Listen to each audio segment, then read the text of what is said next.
account, I got this little app and I started making graphics. I look back at my graphics, guys. I've improved, thank you, God. And I started making graphics, and I remember within the first week I had made 100 friends. And I called Chloe's dad and I said, "You're going to regret what you did, and I'm going to still take you to the forest when I get on Oprah, because I have 100 friends on Instagram." And he said, I know you're going to be in the forest with Oprah." So then I just started serving, and I never looked back. And then he said, "I want you on live video, Melo." Michael said, "You need to be on live video." And I was like, "No, I just want to make memes. My name wasn't anywhere on After Chloe. I didn't want Melo Garcia. I didn't know who Melo Garcia was. I didn't want anyone to know who I was. I didn't want anyone to see my face. I just wanted them to know about my daughter and my parents and my pain and how I was just barely making it moment to moment.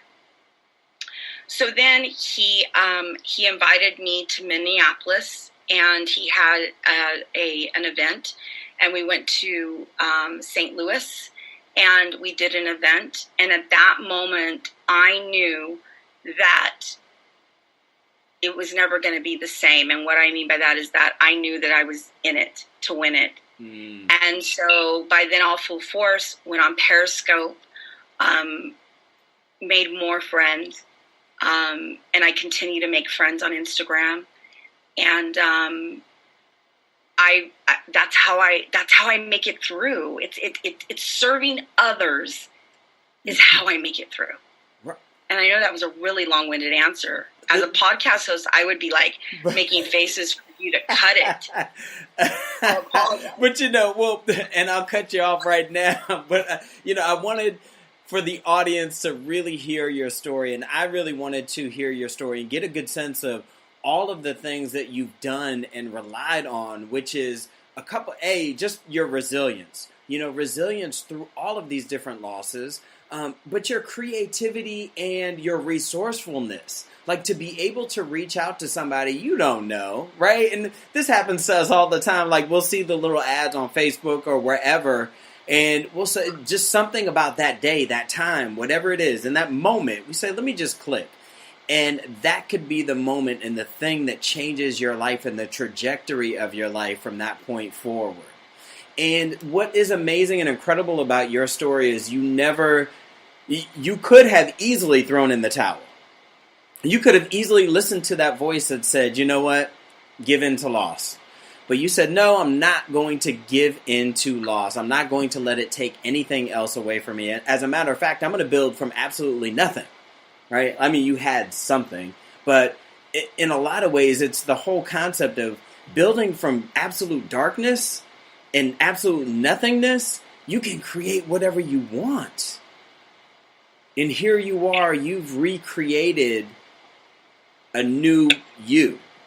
And there's this whole concept of post-traumatic growth that you touched upon without saying, post-traumatic growth, but it really is a post-traumatic growth in that it allowed you to find a spirituality and a sense of God that really helped you to grow through this loss.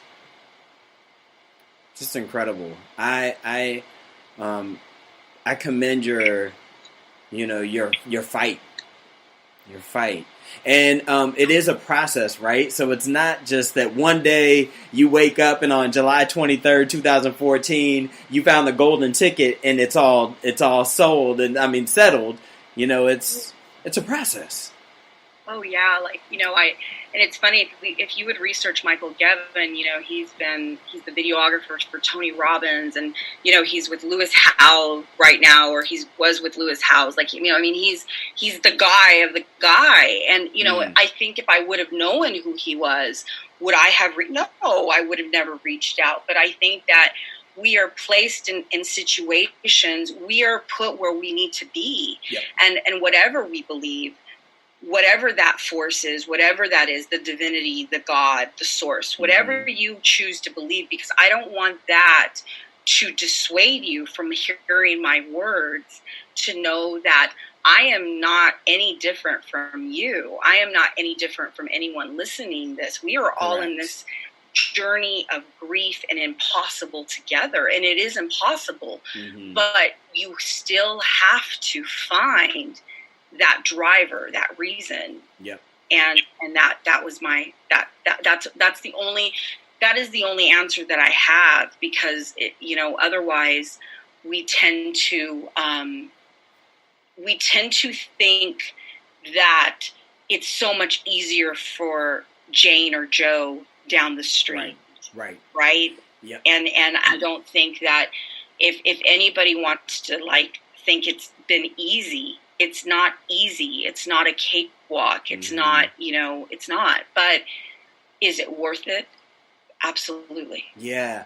And you're absolutely correct. I think I was just having this conversation with a client earlier today, and, you know, the belief is, well, other people are fine. You know, they experience hurt, pain, grief, sadness, whatever, and then they get over it. And I said, how do you know? Well, you don't. We don't know what happens behind the scenes. Even when you're dealing with social media, we don't know what's happening behind the scenes of each person's post. So that's something to just think about, that even though it seems, you know, on the surface that somebody is doing well or good or whatever, it does not necessarily mean that they don't still experience pain or hurt or grief. So thank you for making that clear. Yeah, you know, and you know, to talk about process, you know, like I gained 80 pounds through the whole process of, from the date my father died until last October was the last time. October 7th, 2017 was, I had gone to the doctor and I weighed myself and I was 80 pounds overweight. And as of yesterday, I weighed myself and I've lost 47 pounds. Wow.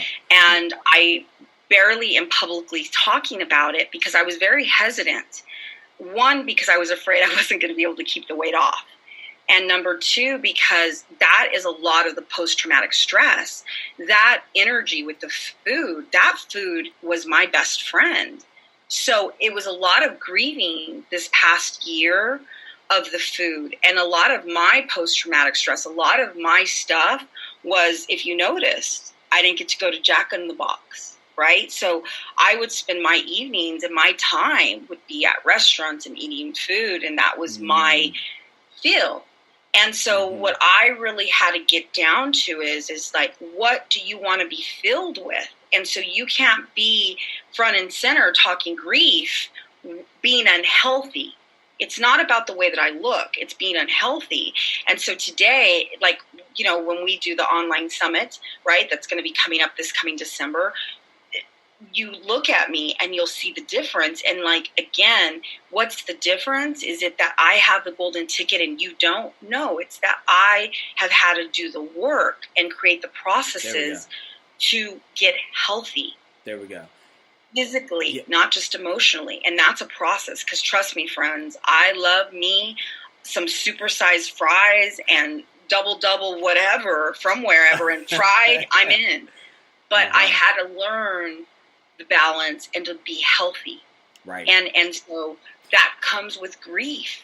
That comes with grief. Like, we all have what's not healthy. We all do. We all experience it. And really getting to that space of, you know, there's something that's different about me. You know, I clearly have gained weight, for instance. You know, what can I do to better myself? Because again, and I think in some ways, if you look at grief on a continuum, that could also be another way to, that we end up succumbing to that grief, which is through food, through addictions, etc. And something within you said, wait, I've got to do something different. And I think that sounds more so like your introspective process. What would you say that really changed in that moment in October of last year? You know, it's a really big question. You know, like, I always struggle with the answer because I don't think that it was any one moment. I know I'm really big on like July 23rd, October 2017. I think that those are kind of milestones for me when I took action. For me, it was accumulative to say, I'm tired. And I kept reaching an unbearable bottom, right? So for addiction, we reach a bottom where we're no longer able to function. For me, with grief, I was able to function very dysfunctionally. Yep. And when you go into whatever level of public eye that I am in my industry as the brand after Chloe, it was not authentic to be functioning in any type of dysfunction. So for me, the weight was the last of that dysfunction. Because the one thing that I find is that the transformation is in transparency. Mm-hmm. Transformation is in transparency. So the more transparent that you are, the more you're able to transform. Absolutely. And, you know, it just, in the mental health field, in the helping field, it almost feels as though you feel like an imposter, you know, or, you know, that you're faking it when you're telling other people to do the work, yet when you're here and you're not doing the work that you know that you could benefit from. That's what it sounds like you got to. And I know because I had been there. Like, I got to the point of I was starting to resent clients because I was telling them to do the work, but I knew that there was still something within me that needed to have a voice, that needed to get out, that needed to be expressed so that I can start the healing process. And that sounds like it was a very similar thing for you. Absolutely. Absolutely. Like, I just decided, I think, accumulatively. I'm not sure I understand. Sorry, Siri likes to talk. Siri likes to... No, sorry about that. Nothing. I think it was accumulative when I began to really understand the responsibility of helping people through grief while maintaining my own sense of grief sobriety. And I'll say that in the sense that I think I always am looking for that feel of that void. In my work, I talk a lot about us filling that void. There is a void that is left so in depth that I don't think it can be filled. And so when we say to people when they lose someone, when they lose their spouse, we try to put them on Tinder or set them up with our neighbor's cousin. When they lose a baby, we ask them, when are you going to try again? Or why don't you adopt? Mm-hmm. As though you can replace. Yes. And so there is no replacing. But for me personally, I want to break the cycle. So I'm just like, well, I'm going to head over to Jack in the Box because nobody's going to know. And I'm going to wear contour and I'm going to wear black and I'm not going to show anything beneath my shoulders. And, you know, I have a round face anyways, and I have big bones, and I'm just going to, you know, again, try to hide the unhealthiness. And so then one day, I no longer felt authentic and true to who I was. And that shows through. And so, again, transformation comes when we're transparent. And I have to transform because I have to continue in my journey of being what I meant to be.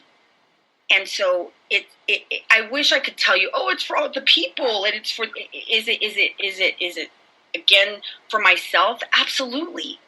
But is it to be the best servant that I can be in the capacity of helping others through grief? Yes. Yeah. Go ahead.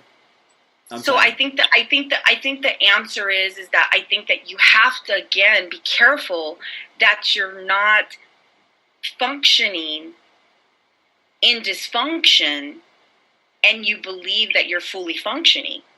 And you have to get really self-aware and look at those habits, because those habits that were just, you know, we binge eat on the weekends, or we have that cake for a celebration, or we get high, or we, you know, smoke a little weed, you know, and then we're going to do a line, or then we're going to do whatever the gateway drug is, and then we're going to get, you know, a little too drunk, and we think, okay, well, it's just on the weekend, or it's in the wake of the funeral, and then it starts to be every day, and then it's 2:00 on a Tuesday, and then it's 10 a.m. on a Monday, and then it's every day, and then you understand that it's a problem.